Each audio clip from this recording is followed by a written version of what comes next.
নমস্কার। এই মুহূর্তে দারুণ খুশির খবর, অন্নপূর্ণা যোজনার পর এবার বার্ধক্য ভাতা, বিধবা ভাতা, প্রতিবন্ধী ভাতা, তার সঙ্গে সঙ্গে কিন্তু এর আগে যুবসাথী প্রকল্পের টাকা পাচ্ছিলেন তাদেরকে কিন্তু যুবশক্তি প্রকল্পের টাকা দেওয়া হবে।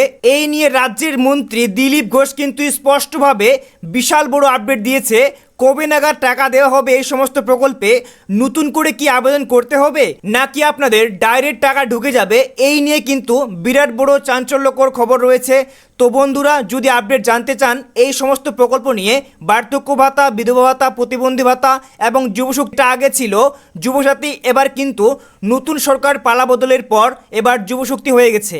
তো যুবশক্তি প্রকল্পের টাকা কবে দেবে এই নিয়ে অনেক যুবক যুবতী টেনশনে রয়েছেন, সেটাও কিন্তু আজকের এই ভিডিওতে জানতে পারবেন। তো চলুন বন্ধুরা শুরু করার আগে আপনাদের কাছে ছোট্ট একটি রিকোয়েস্ট, যদি আপনি এই চ্যানেলে নতুন দর্শক হয়ে থাকেন তো চ্যানেলটিকে অবশ্যই সাবস্ক্রাইব করতে ভুলবেন না। তো চলুন বন্ধুরা শুরু করি। তো বন্ধুরা, সরাসরি স্ক্রিনে দেখতে পাচ্ছেন এই নিয়ে দিলীপ ঘোষ কি জানিয়েছে সেটা আপনাদের জানাবো।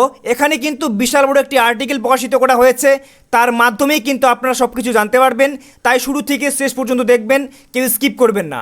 দেখুন, তো বন্ধুরা দেখতে পাচ্ছেন অন্নপূর্ণা যোজনার পর বার্ধক্য ভাতা নিয়ে আসছে সুখবর, কত টাকা মিলবে, বড় আপডেট সামনে। তো বন্ধুরা, আপনাদের জানাতে ভুলে গিয়েছিলাম যে বার্ধক্য ভাতা, বিধবা ভাতা, প্রতিবন্ধী ভাতার প্রকল্পে আপনারা যেরকম আগে 1000 টাকা করে প্রত্যেক মাসে মাসে পাচ্ছিলেন, সেই টাকা কি বাড়ানো হয়েছে? এই মাসে আপনি কি 2000 টাকা করে পাবেন নাকি আগের যে 1000 টাকা দেওয়া হচ্ছিল সেটাই পাবেন, সেটারও কিন্তু আপডেট রয়েছে, তাই স্কিপ করবেন না, ঠিক আছে? তো চলুন দেখে নেব। দেখতে পাচ্ছেন বলা হয়েছে প্রতিশ্রুতি মতোই রাজ্যে এসেছে অন্নপূর্ণা যোজনা। বিগত তৃণমূল সরকারের জামানায় লক্ষ্মীর ভাণ্ডার প্রকল্পের বদলে এসেছে এই প্রকল্প। এই আওতায় ইতিমধ্যে 3000 টাকা করে পেতে শুরু করেছেন আবেদনকারীরা, অর্থাৎ মা বোনেরা, ঠিক আছে? যা নিয়ে খুশির হওয়া রাজ্যে। তবে বাকি প্রকল্পগুলো নিয়ে কি খবর বা কি সিদ্ধান্ত রয়েছে সেটাই কিন্তু আজকের এই ভিডিওতে জানানো হয়েছে। দেখুন, নতুন সরকার ক্ষমতায় আসার পর থেকে বার্ধক্য ভাতা, ওল্ড এজ পেনশন স্কিম, বিধবা ভাতা, যুবসাথীর মতো প্রকল্পগুলি নিয়ে চর্চা শুরু হয়েছে। এবার এই নিয়ে বড় বার্তা দিল রাজ্যের নতুন সরকার। সম্প্রতি এ বিষয়ে রাজ্যের পঞ্চায়েত ও গ্রাম উন্নয়ন মন্ত্রী দিলীপ ঘোষ বলেন, শীঘ্রই বার্ধক্য ভাতা এবং বিধবা ভাতা দেওয়া শুরু হবে। শুধু তাই নয়, দিলীপবাবু আরও জানান, যুবকদের যে ভাতা দেওয়ার কথা সেটাও কিন্তু শুরু হবে, তার জন্য সমীক্ষা চলছে। তো বন্ধুরা বুঝতে পারছেন, এখানে বলা হয়েছে বার্ধক্য ভাতা, বিধবা ভাতা দেওয়া হবে বা প্রতিবন্ধী ভাতা দেওয়া হবে, তার সঙ্গে সঙ্গে এখানে কিন্তু যুবকদের যে ভাতা দেওয়ার কথা বলা হয়েছে যুবশক্তি, সেই প্রকল্পের টাকাও দেওয়া হবে, সেটা নিয়ে কিন্তু সমীক্ষা চলছে। খুব শীঘ্রই কিন্তু আপনাদের টাকা দেওয়া হবে। এরপরে কি জানিয়েছে দেখতে পাচ্ছেন, যদিও এবারে বিধবা ভাতা, বার্ধক্য ভাতা প্রকল্প কিভাবে বাস্তবায়িত হবে, কত টাকা মিলবে সে বিষয়ে কোনো কথা বলেননি দিলীপ ঘোষ। তো কত টাকা মিলবে, কত টাকা আপনাদের দেওয়া হবে, কবে থেকে বাস্তবায়িত হবে সেটা কিন্তু এখনো পর্যন্ত জানার নেই। তবে কিন্তু বিশাল বড় আপডেট রয়েছে। উল্লেখ্য, আগের সরকারের আমলে 1000 টাকা করে ভাতা দেওয়া হতো এই দুই প্রকল্পের ক্ষেত্রে। সেই পরিমাণে অনুদানই দেওয়া হবে কিনা নাকি বাড়ানো হবে সে বিষয়ে কিন্তু কিছু জানাননি মন্ত্রী। তো বন্ধুরা বুঝতে পারছেন, এখানে কিন্তু এখনো পর্যন্ত কিছুই জানায়নি। তবে এই সমস্ত প্রকল্প নিয়ে অন্নপূর্ণা ভাণ্ডারের সাথে সাথে এই সমস্ত প্রকল্পের কিন্তু চিন্তাভাবনা শুরু করা হয়েছে মন্ত্রী মহলে।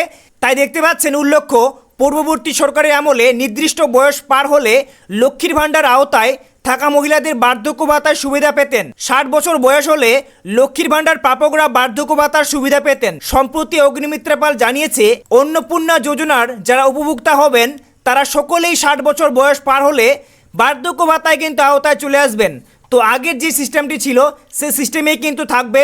তো বন্ধুরা, এখানে অনেকেই চিন্তিত ছিল যে আগের যে সরকার দিচ্ছিল লক্ষ্মী ভাণ্ডার প্রকল্পের টাকা 60 বছর হয়ে যাওয়ার পর সেটা কিন্তু অটোমেটিক বার্ধক্য ভাতাতে কনভার্ট হয়ে যাচ্ছিল বা নাম স্থানান্তরিত হয়ে যাচ্ছিল। তো এবারে যে নতুন সরকার এসেছে তাদেরও কি এরকমই হবে সিস্টেমটি? অন্নপূর্ণা ভাণ্ডার বা অন্নপূর্ণা যোজনার টাকা পেতে পেতে যদি 60 বছর পূর্ণ হয়ে যায় তাহলে কি বার্ধক্য ভাতাতে অটোমেটিক নাম ট্রান্সফার হয়ে যাবে? তো বন্ধুরা, হ্যাঁ ঠিকই শুনেছেন, এরকমটাই কিন্তু সিস্টেম থাকবে। এই নিয়ে কিন্তু স্পষ্ট জানিয়ে দিয়েছে মন্ত্রী সম্প্রতি অগ্নিমিত্রা পাল। তো বন্ধুরা, হ্যাঁ ঠিকই শুনেছেন, এই নিয়ে কিন্তু নারী ও শিশু সমাজ কল্যাণ মন্ত্রী অগ্নিমিত্রা পাল স্পষ্টভাবে জানিয়ে দিয়েছে, আপনাদের নাম কিন্তু অটোমেটিক 60 বছর পর বার্ধক্য ভাতাতে ট্রান্সফার হয়ে যাবে। তো বন্ধুরা, এবারে তাহলে আপনাদের বার্ধক্য ভাতা, বিধবা ভাতা, প্রতিবন্ধী ভাতা এবং যুবসাথী প্রকল্পে নতুন করে কি আবেদন করতে হবে? তো বুঝতে পারছেন এই নিয়ে কিন্তু সমীক্ষা শুরু হয়েছে। যেরকম অন্নপূর্ণা যোজনার টাকার ক্ষেত্রে আগে বলা হয়েছিল যে কোনো আবেদন করতে হবে না, যারা যারা আগে লক্ষ্মী ভান্ডার প্রকল্পের টাকা পেতেন তাদেরকে অটোমেটিক অন্নপূর্ণা যোজনার টাকা দেওয়া হবে। তো কিছুদিন পর বা 2-1 দিন পরে কিন্তু সেটা সমীক্ষা করে দেখা গেছে যে দেখতে পেয়েছে অবৈধভাবে মহিলার টাকা পুরুষরা পাচ্ছে।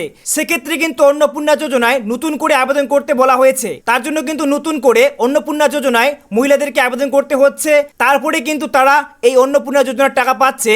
তাছাড়াও কিন্তু যদি বার্ধক্য ভাতা, বিধবা ভাতা, প্রতিবন্ধী ভাতা, তার সঙ্গে সঙ্গে যুবসাথী প্রকল্পের টাকাও যদি এরকম অবৈধভাবে কেউ নিয়ে থাকে, সেক্ষেত্রে কিন্তু এখানে সমীক্ষা শুরু হয়েছে। যদি সেরকমই হয় তাহলে কিন্তু আপনাদের নতুন করে আবারও কিন্তু আবেদন করতে হবে। আর যদি সেরকম না হয়ে থাকে তাহলে কিন্তু আপনারা অবশ্যই আবেদন না করেও এই প্রকল্পের টাকা বা সুবিধা পেতে পারেন। তো এই ছিল আজকের গুরুত্বপূর্ণ ভিডিও। যদি ভালো লাগে লাইক করে চ্যানেলটিকে সাবস্ক্রাইব করতে ভুলবেন না।